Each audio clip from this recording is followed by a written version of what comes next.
अस्सलाम वालेकुम, मैं हूं रेहान तारिक और आप देख रहे हैं दास्ताक। सीनियर सहाफ़ी अरशद शरीफ शहीद का कत्ल जिन हालात में हुआ और जिस तरह उनके कत्ल को पहले से तशद्दुद का निशाना उनको बनाया गया, कत्ल से पहले उस वाक़े को ना तो कभी सहाफ़ी बरादरी भूल पाएगी और ना ही पाकिस्तानी कौम। अरशद शरीफ के कत्ल के बाद जिस तरह से उनके कत्ल की तहकीकात को डील किया गया, उसकी मिसाल नहीं मिलती। अरशद शरीफ के कत्ल को सबने अपनी अपनी सियासत और दुकानदारी के लिए बड़ी सख्तदिली के साथ इस्तेमाल किया। आज उनके कत्ल को कमोबेश 43 रोज बीत चुके हैं, लेकिन ना तो उनके कत्ल की कोई FIR दर्ज की गई है और ना ही अभी कोई तहकीकाती रिपोर्ट सामने आई है।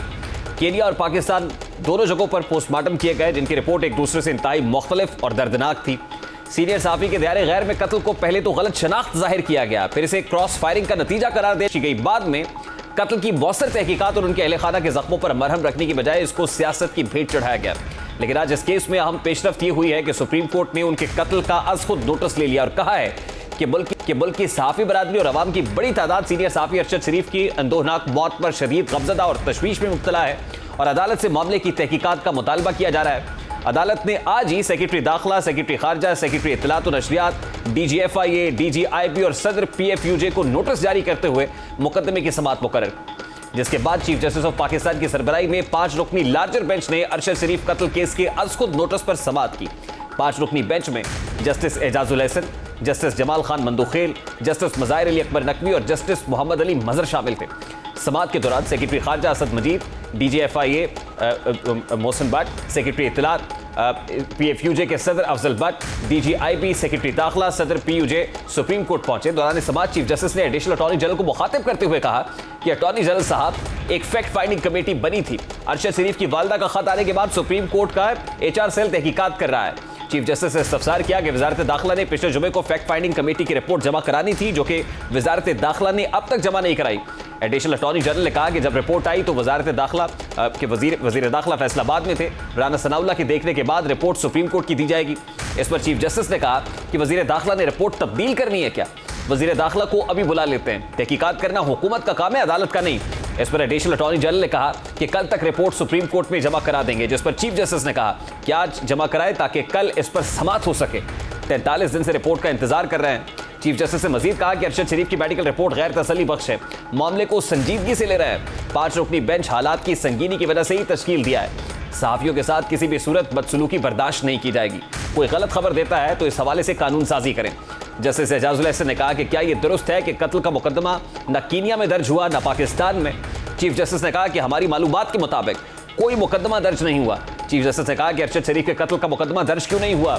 जस्टिस मज़ाहिर नकवी ने कहा कि क्या मुकदमा दर्ज करने का यह कानूनी तरीका है? जस्टिस एजाजुल हसन ने कहा कि मुकदमा दर्ज किए बगैर तहकीकात कैसे हो सकती हैं, जिस पर सेक्रेटरी दाखिला ने कहा कि फैक्ट फाइंडिंग रिपोर्ट का जायजा लेकर मुकदमा दर्ज करने का फैसला होगा, जबकि सेक्रेटरी खारजा ने कहा कि पाकिस्तान इल्म नहीं, कीनिया से मालूमात लेकर आगाह करेंगे। जिसके बाद अदालत ने दफ्तर खारजा से कीनिया में तहकीकात और मुकदमा दर्ज होने से मुताल्लिक कल तक जवाब मांग लिया है। चीफ जस्टिस ने कहा कि सहाफ़ी सच्चाई की आवाज़ है, इंसानी ज़िंदगी का मामला है। अरशद शरीफ नामवर सहाफ़ी थे, सहाफ़ी मालूमात का जरिया है। कत्ल से मुताल्लिक आवाम को बहुत खदशात हैं।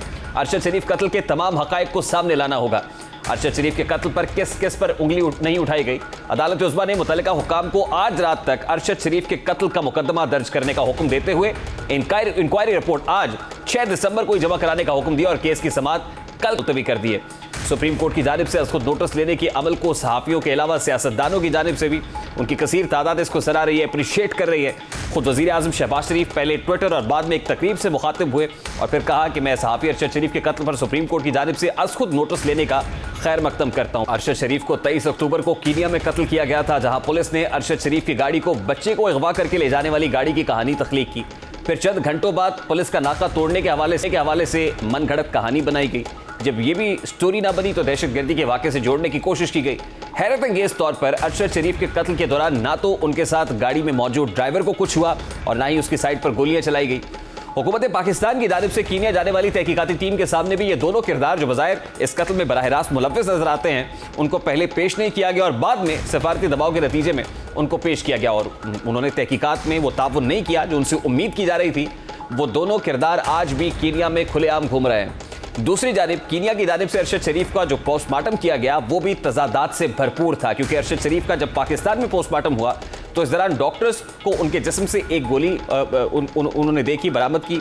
यह हैरानकुन बात थी कि पोस्टमार्टम के बाद कभी भी गोलियां जिस्म के अंदर नहीं छोड़ी जाती। और इसकी बरामदगी ने नैरोबी में हुक्काम की जानिब से किए गए पोस्टमार्टम को मजीद मशकूक बना दिया था। पाकिस्तान में होने वाले इस पोस्टमार्टम ने अरशद शरीफ के कत्ल के बाद बनाई जाने वाली तमाम मनगढ़ंत कहानियां बेनकाब कर दी थी, क्योंकि इस रिपोर्ट ने उन पर तशद्दुद के वाज़ेह सबूत दिखा दिए थे। पाकिस्तान में अरशद शरीफ के होने वाले पोस्टमार्टम के बाद उनके जिस्म पर 12 निशानात थे, जिनमें गोलियों के 3 निशानात, बाई आंख के गिर्द स्याह निशान, इसी तरह से कैल्विक बोन और तीसरी पसली फ्रैक्चर होने के साथ एक फेफड़ा भी मुतासर था। 4 नाखून भी मौजूद नहीं थे, जिससे उन पर कत्ल से पहले तशद्दुद किए जाने के खदशात को तकवीयत मिली।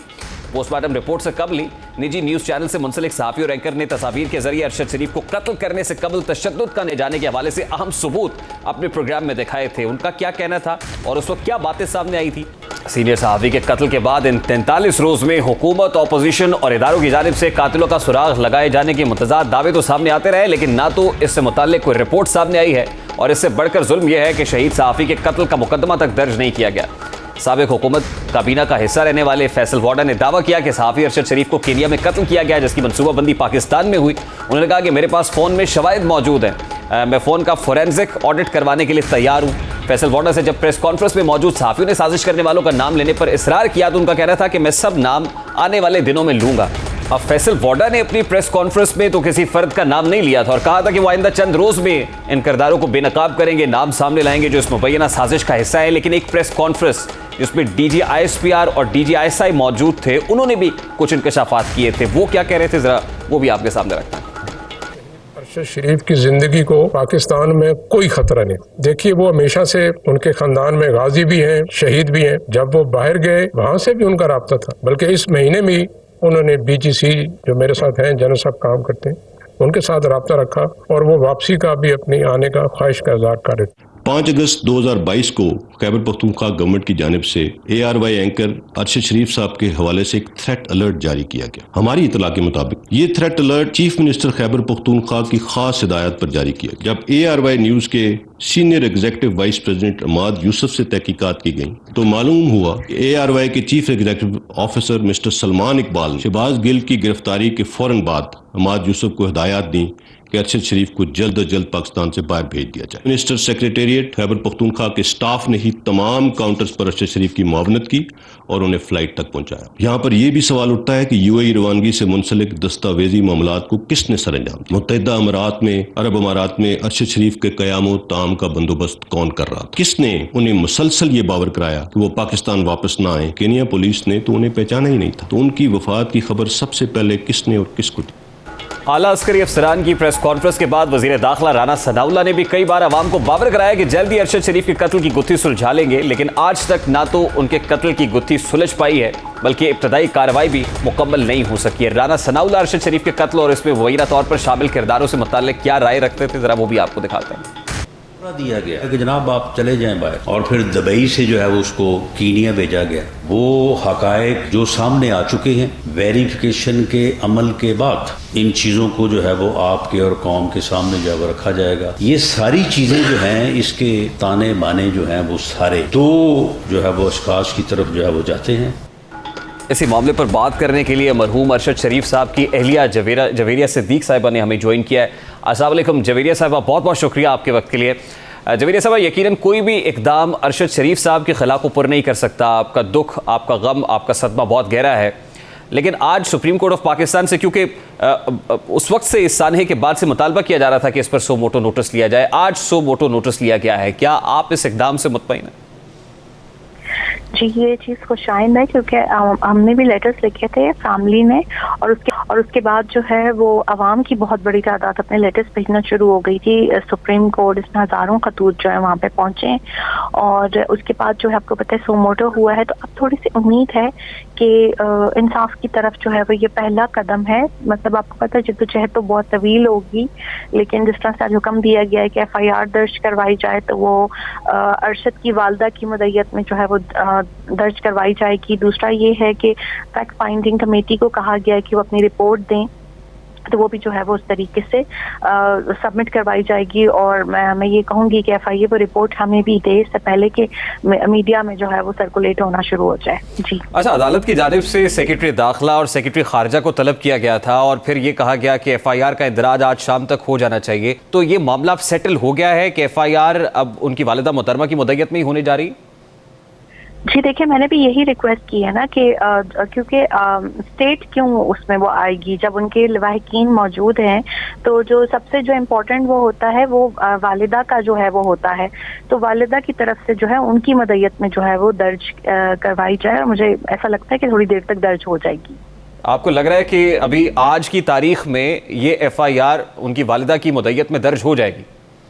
जी, क्योंकि सुप्रीम कोर्ट ने कहा है ना, तो अब मेरा ख्याल में सारे जो इदारे हैं वो उसके ताबे हैं, तो उन्हें फौरी तौर पर जो है वो ये करना चाहिए और मैं भी चेक भी करती हूँ मुतल्लिका हुकाम से। ठीक। अच्छा, दूसरी इंपॉर्टेंट बात यह है कि तहकीकाती जो कमेटी की फाइंडिंग्स हैं वो अदालत में जमा कराने का कहा गया और फिर आपने भी कहा कि ये पहले आपके साथ शेयर होनी चाहिए। तो अभी तक जब से वज़ीर आज़म की हिदायत पर ये कमेटी कॉन्स्टिट्यूट भी हुई और फिर कमेटी केनिया भी गई, दुबई भी गई, वहाँ से भी तहकीकात की गई, जो एविडेंसेस है वो इकट्ठे करने की कोशिश की गई, तो किसी मकाम पर किसी मौके पर आपके साथ कोई इन्फॉर्मेशन शेयरिंग नहीं हुई अभी तक? जी, मेरी उनसे काफ़ी तवील जो है वो बात हुई थी। कुछ चीज़ें उन्होंने मुझसे पूछनी थी और कुछ मैंने उनसे पूछनी थी, तो हमारी इस हवाले से काफ़ी जो है वो डिस्कशन हुई थी और वो मेरे ख्याल में इस फैक्ट फाइंडिंग रिपोर्ट का हिस्सा होगी। और मेरे भी कुछ कंसर्न्स थे जो कि मैंने उनसे पूछे थे, तो उन्होंने मुझे उसका जवाब दिया था।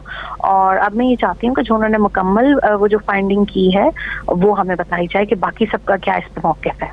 ठीक, यानी वो जो मुकम्मल रिपोर्ट है वो भी अदालत के तवस्सुत से ही आप तक पहुंचेगी, वो अभी तक आपके साथ शेयर नहीं हुई? जी। तो पोस्टमार्टम रिपोर्ट पर भी अदालत ने कुछ रिजर्वेशंस का इजहार किया है, आपने भी कोई ऐसी चीजें शेयर की या इरादा रखती हैं? अदालत बुलाएगी तो जाएंगी? देखिए, वकला जो है वो रिप्रेजेंट करेंगे, मैं इद्दत में हूँ, लेकिन अगर बुलाया तो फिर मैं जाऊँगी ऑफ कोर्स, और मेरे जो सारे कंसर्न्स हैं वो मेरे वकला जो है वो पेश करेंगे वहाँ पे। जो पोस्टमार्टम रिपोर्ट है ना, वो दोनों में तसाद है। एक रिपोर्ट कहती है कि उन पर तशद्दुद नहीं हुआ, दूसरी रिपोर्ट कहती है उन पर तशद्दुद हुआ है। तो ये जो चीज़ें हैं, अब ये फिर अब कानून नाफिज करने वाले इदारे और जो हमारे अपने इंसाफ वाले इदारे हमें बताएंगे किस तरीके से वो चीज़ों को टेकअप करेंगे, क्योंकि आज एक कम्प्लीट रिपोर्ट ने मुझे दोबारा दी है, पहले उन्होंने आधी रिपोर्ट दी थी, तो वो जो डॉक्टर्स देखेंगे उसके बाद ही वो बताएंगे कि उस रिपोर्ट में और मजीद क्या लिखा हुआ है, क्योंकि मेडिकल टर्म्स या टर्मिनोलॉजी आपको डॉक्टर ही बेहतर बता सकता है। अच्छा जवेरी साहब, इस सारे सानहे के बाद बहुत सारे सवालात ने जन्म लिया और अनफॉर्चुनेटली बहुत सारे सवालात ऐसे हैं जो भी जवाब तलब हैं, मुअम्मा बनकर रह गए हैं। बहुत ताख़ीर से ही सही, लेकिन ये सो मोटो हुआ है। ताख़ीर से आपको लगता है कि सवालात का जवाब अल्टीमेटली मिल पाएगा इस फोरम से, या कुछ सवालात डिले की वजह से सवालात ही रहेंगे? देखिए, इस मुकदमे के दो मुहर्रिकात हैं, एक है पाकिस्तान में और एक है कीनिया में, और इन दोनों के ऊपर जो है वो काम होना चाहिए कि उन पे FIRs किसने कराई, उनको हरासा कौन कर रहा था, कीनिया में किसने ये सारा प्लान किया और किसने इसको एग्जीक्यूट किया। तो इन दोनों एस्पेक्ट्स पे काम होने की ज़रूरत है। लेकिन जो वज़ारत ख़ारजा है उनकी तरफ से क्या कहा गया अब तक कीनिया की हुकूमत को? क्या इन्होंने कहा है कि वो कातिल हमारे हवाले किए जाएँ पुलिस वाले? क्या इन्होंने कहा है कि इंटरपोल के ज़रिए से हम उन्हें लेके आएंगे? क्या इन्होंने कहा है कि उनके खिलाफ कार्रवाई करके मुकदमा चलाया जाए और अरशद शरीफ को इंसाफ दिया जाए? और ऐसा क्यों किया उन्होंने कि पाकिस्तानी सिटीजन और पाकिस्तान के इतने बड़े सहाफ़ी को इस तरीके से उन्होंने बेहमाना तौर पर कत्ल किया? मुझे तो नहीं लगता कि ऐसी कोई खत किताबत इन दोनों मुल्कों के दरमियान हुई है।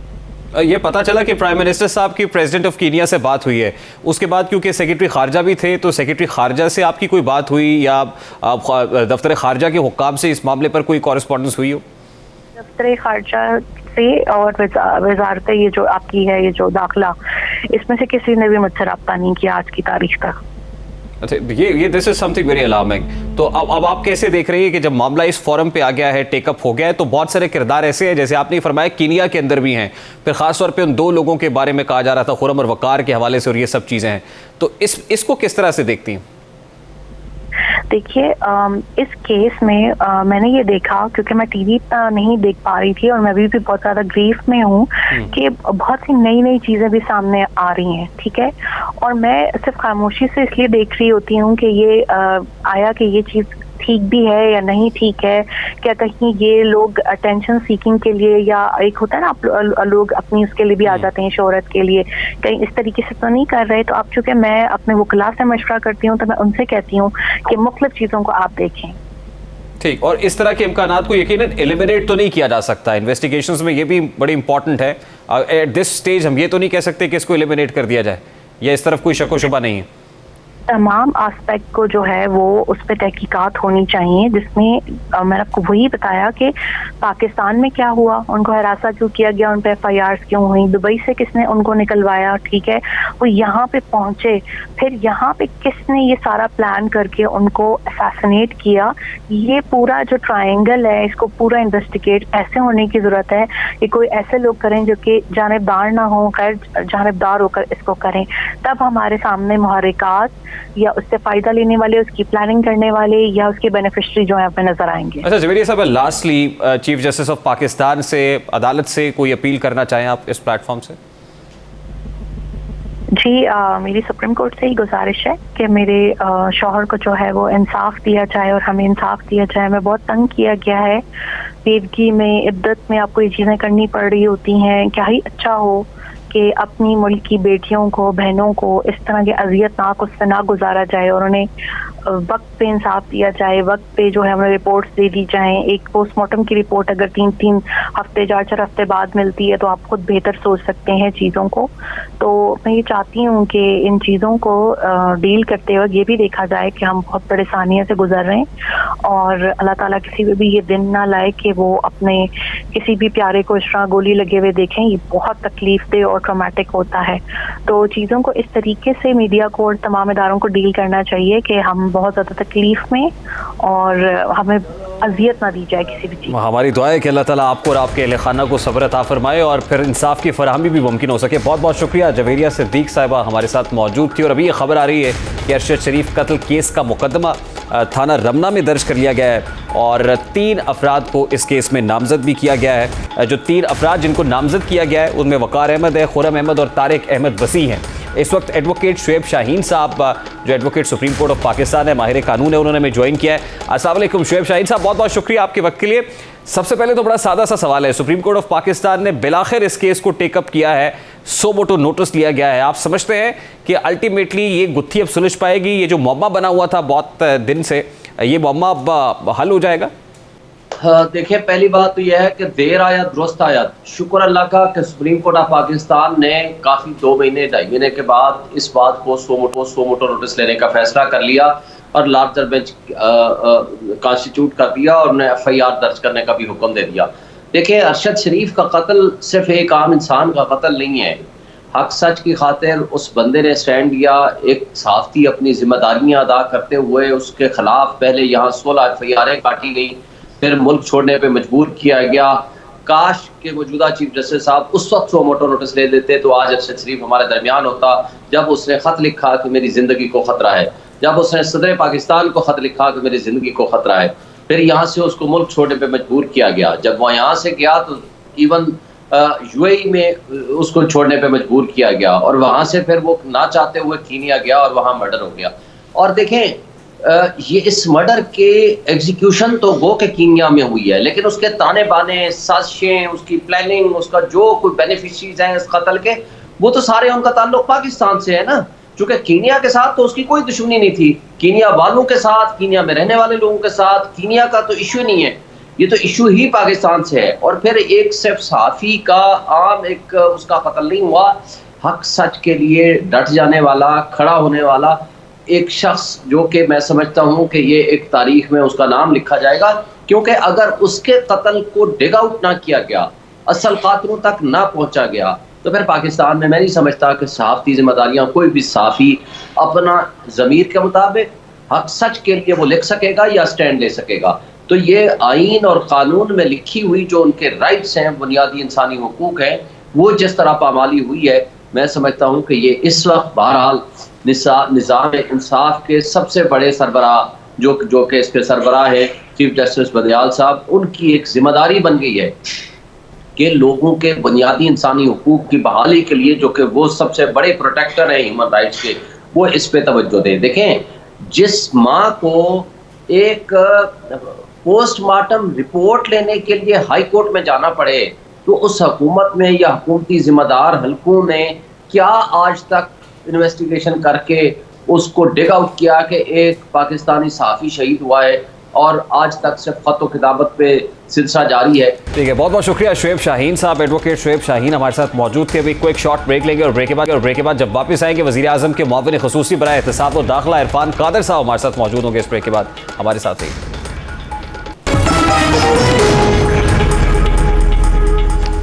Welcome back. इस वक्त वज़ीर आज़म के मुआविन ख़ुसूसी बराए दाखिला व एहतिसाब इरफान कादर साहब हमारे साथ मौजूद है। अस्सलाम वालेकुम इरफान कादर साहब, बहुत बहुत शुक्रिया आपके वक्त के लिए। इरफान कादर साहब, क्योंकि आपके पास बड़ा इंपॉर्टेंट पोर्टफोलियो है एहतिसाब और दाखिला का भी, तो दिसंबर में इमरान खान साहब से मुताल्लिक कहा जा रहा है कि दिसंबर का महीना इमरान खान पर खासा भारी हो सकता है। इन खबरों में किस हद तक सदाकत है? देखें, ये जितने भी केसेस हैं ये अपने अपने कुछ FIA के पास हैं, कुछ और इदारों के पास हैं। इसमें इलेक्शन कमीशन का भी एक फ़ैसला आ चुका है, तोशाखाना में भी एक फ़ैसला आ चुका है इलेक्शन कमीशन का, और इसमें फ़ॉरेन फंडिंग के बारे में भी एक फ़ैसला आ चुका है। तो ये तमाम अदारे अपना काम कर रहे हैं। हाँ, अगर आपको ये महसूस हो कि अगर ये अपने काम में कोई कोताही कर रहे हैं तो ज़रूर हमें बताएं, बिकॉज़ जहाँ तक मेरा ताल्लुक़ है बतौर स्पेशल असिस्टेंट के या और जो काबीना के वज़रा हैं उनका, तो ऑब्वियसली उनमें से कोई भी ये नहीं चाहेगा कि वो विच हंटिंग की तरफ ख़ुद शुरू हो जाए, क्योंकि ये तो अदारों का करने का काम है। हाँ, अगर अदारे अपना काम ना कर रहे हों, और बहुत सारे अदारे जो हैं उसको ओवरसी करना हमारा फ़र्ज़ है और हम सुपरवाइज़ भी करते हैं, तो उस हद तक अगर कोई आपको ऐसी चीज़ नज़र आए तो हमसे शेयर करें। इंशाल्लाह हम बिल्कुल आपकी यानी शिकायत जो है उसका अजाला करेंगे। इरफान साहब, ये Toshakhana case election commission of Pakistan में ज़ेर समात रहा, फिर नैब ने भी इसको टेकअप कर लिया, इस वक्त नैब भी प्रॉब कर रहा है, लेकिन दरियासना इलेक्शन कमीशन ऑफ पाकिस्तान ने इमरान खान साहब को पार्टी सरबराही से हटाने की कार्रवाई जो है वो भी शुरू कर दी है। तो ये फरमाइएगा, ये 13 दिसंबर को केस है, ये पार्टी सरबराही से हटाने का केस, और फिर क्योंकि मियां नवाज शरीफ साहब भी नाअहल हुए थे, उनको भी पार्टी सदारत से हटा दिया गया था, उस केस में और इसमें किस कदर मुमासलत है? हाँ, अब मियां नवाज शरीफ के ख़िलाफ़ तो एक गलत केस बना और वो पनामा केस के नाम से मशहूर हुआ, और वो मियां नवाज शरीफ के ख़िलाफ़ भी बना और उनकी साहिबजादी जो हैं मरियम साहिबा, उनके ख़िलाफ़ भी बना। आप सब जानते हैं कि मरियम साहिबा जो है उसमें एक्विट हो गई हैं और इस्लामाबाद हाई कोर्ट का तफसीली फ़ैसला आ चुका है, जिससे कि अभी तक किसी भी दानिश्वर ने इख्तिलाफ़ नहीं किया। और मैं आपकी ये प्रोग्राम की वसातत से आपको ये बताता चलूँ कि मियां नवाज शरीफ का केस भी बहुत ही अच्छा स्ट्रॉन्ग केस है, उनकी भी कन्विक्शन बिल्कुल गलत है। वो जब पाकिस्तान में आएंगे इंशाल्लाह वो भी कन्विक्शन ओवरटर्न हो जाएगी। बहरकैफ इस सारी चीज़ों के बावजूद उनको जब पार्टी की सरबराही से भी हटा दिया गया था अदालत के ज़रिए, तो मेरे बड़े तहफ़्फ़ुज़ात तो उस फ़ैसले के बारे में, लेकिन जहाँ तक खान साहब का ताल्लुक़ है उनके ख़िलाफ़ जो फ़ैसले हैं वो अक्सर जो केसेस हैं वो काफ़ी स्ट्रॉन्ग केसेस हैं उनके ख़िलाफ़। तो अगर ऐसी नज़ीर है नाअहल करने की एक फ्रिवलेस ग्राउंड पे, तो जहाँ अच्छे केसेस उनके ख़िलाफ़ जहाँ स्ट्रॉन्ग केसेस मौजूद है वहाँ पे तो बहुत इम्कान है कि वो भी नाअहल हो जाएंगे पार्टी सरबराही से। अभी जो उनकी नाअहली की ग्राउंड्स है वो तो तोशाखाना स्कैंडल है, तोशाखाना केस है। इन ग्राउंड्स के ऊपर ही यकीनन पार्टी सरबराही से अलहदगी होनी है, और मियां नवाज शरीफ साहब की नाअहली के बाद ही पार्टी सरबराही से सदारत से हटाया गया था। आप ये समझते हैं कि ये ग्राउंड्स काफ़ी हैं उनको पार्टी सदारत से हटाने के लिए? किन को पार्टी? मियां नवाज शरीफ इमरान खान साहब की इमरान बात कर रहे को? ये जो तोशाखाना केस में नाअहली हुई है, मैं इसी केस समझता को हूं लेकर कि इलेक्शन कमीशन प्रोसीड कर रही है उनकी पार्टी सदारत से हटाने के मामले में। जी, मैं समझता हूँ कि काफ़ी इम्कानात हैं। हालांकि मैंने तो बताया कि प्रिंसिपली मैं समझता हूँ कि अगर कोई नाअहल हो भी जाए तो उसको पार्टी की सरबराही से नहीं हटाया जा सकता, और अदालत के इस फैसले से मैं एग्री नहीं करता। लेकिन खान साहब ने चूँकि इस फैसले को बहुत सराहा था खुद, तो ये मकाफात अमल है कि मुझे लगता है कि वो भी नाअहल होने जा रहे हैं। और इरफान कादर साहब, at this point in time बहुत सारे लोग इलेक्शन कमीशन ऑफ पाकिस्तान की जुरिस्डिक्शन पर भी सवालात उठा रहे हैं ना कि क्या इलेक्शन कमीशन के पास ये इख्तियार है? बिल्कुल, इलेक्शन कमीशन के पास मुझे तो इस पर कोई उस तरह का शक नहीं है, लेकिन बहुत सारा इख्तियार जो इलेक्शन कमीशन इन मामलात में इस्तेमाल कर रही है वो सुप्रीम कोर्ट ही की बहुत सारी जजमेंट्स को रिलाई करके कुछ लोगों को नाअहल किया गया। जिस तरह फैसल वाडा को नाअहल किया गया तो वो सुप्रीम कोर्ट के फ़ैसले पर रिलाई किया गया। बाद में सुप्रीम कोर्ट ने उस फैसले को थोड़ा सा नरम कर दिया, जो कि मैं तो सुप्रीम कोर्ट को उन फैसलों से एग्री नहीं करता, लेकिन इलेक्शन कमीशन जो है और बहुत सारे लोग जो हैं वो फिर कंटेम्प्ट प्रोसीडिंग्स के से घबराते हैं और वो इसलिए खामोश रहते हैं। तो हमारी जो जूरिस्प्रूडेंस है पाकिस्तान की, जो जुडिशल प्रेसिडेंट्स हैं, उनमें वाकई इनकन्सिस्टेंसीज़ हैं, जो कि जब भी पार्लिमान बैठेगी और तमाम अपोजिशन और हुकूमत इकट्ठे बैठेंगे पार्लिमान में, तो ये सारी जो कमज़ोरियाँ हैं, ये सारी कमज़ोरियाँ हमारे निज़ाम से इनको दूर किया जाएगा। देखिए इरफान काजी साहब, आपकी मौजूदगी का फ़ायदा उठाते हुए, जैसे आपने फरमाया फैसल वाडा केस की मिसाल है, नाअहली ख़त्म की गई सुप्रीम कोर्ट ऑफ पाकिस्तान की तरफ से, उसके बाद ख़ासी बात हो रही है जहांगीर तरीन और मियाँ नवाज शरीफ साहब की नाअहली के ख़ात्मे से मुताल्लिक भी। तो मियाँ साहब की नाअहली के ख़त्म होने के कितने इम्कानात हैं, और अगर नाअहली ख़त्म हो भी जाती है तो मियाँ साहब पर जो दीगर केसेस हैं उन पर से उन कन्विक्शन ख़त्म होने के कितने चांसेस आपको दिखाई दे रहे हैं? देखें, मैं तवातर के साथ पिछले 3-4 साल से ये बात कर रहा हूँ कि जहांगीर तरीन साहब का फ़ैसला बिल्कुल गलत, मियाँ साहब का फ़ैसला बिल्कुल गलत, और फैसल वाडा साहब का फ़ैसला जो है वो तो एक नेचुरल बॉर्न सिटीज़न थे यूनाइटेड स्टेट्स के, और पाकिस्तान में तो वैसे भी हमारे जो कवानीन है पाकिस्तान के, वहाँ ड्यूल नेशनैलिटी बज़ाते ख़ुद एक किसी तरह से भी कोई डिसक्वालिफ़िकेशन की बुनियाद नहीं बन सकती। और आइनी प्रोविजंस जो हैं, जब कानून इजाज़त देता है तो उनको इस तरह से तशरीह कर देनी आउट ऑफ द वे जाके कि ड्यूअल नेशनल्स के बारे में कि जी आपने बताया नहीं था तो इसलिए ये ऑफेंस हो गया, तो आप सादिक और अमीन नहीं है, ये सारी चीज़ें मैं तो इससे एग्री नहीं करता। तो इन सारी चीज़ों को देखते हुए मैं समझता हूँ कि मियाँ नवाज शरीफ ख़ास तौर पे जब से मरियम भी एक्विट हो गई हैं तो अनकरीब मियाँ नवाज शरीफ भी बरी ज़िम्मा हो जाएंगे इन तमाम केसेस से, और वो न सिर्फ के अहल होंगे आइंदा इलेक्शन लड़ने के, बल्कि माजी की जो उनकी जो फैसले हैं, कन्विक्शन हैं, वो सब ओवरटर्न हो जाएंगी। लेकिन इरफान काजी साहब, ये कन्विक्शन अगर ओवरटर्न होती है तो यकीनन अदालतों से होगी, और उसके लिए मियाँ साहब को वापस आना पड़ेगा, और वापस आएंगे क्योंकि अदालतों ने इश्तिहारी और मफरूर भी डिक्लेयर कर दिया। वापस आएंगे तो गिरफ्तार हो जाएंगे, या आपको लगता है कि ज़मानत मिल जाएगी और फिर अपने केसेस को परसू करेंगे? देखें, इस वक्त अदालतें ख़ुद ऑन ट्रायल हैं, मियाँ साहब ऑन ट्रायल नहीं हैं। मियाँ साहब ने तो बहुत बड़ा दिल दिखाया ना जी, कि उन्होंने उस तरीके से सुप्रीम कोर्ट के फ़ैसले का तिया पाचा नहीं किया जिस तरह से मैं कर रहा हूँ एज ए लीगल एक्सपर्ट, क्योंकि वो अगर सियासी उफक पे इस तरह की बात करते तो गालिबन उनको भी कंटेम्प्ट फेस करना पड़ता। तो एक क्विक शॉर्ट ब्रेक लेते हैं, ब्रेक के बाद वापस आएंगे तो गुफ्तगू कंटिन्यू करेंगे हमारे साथ।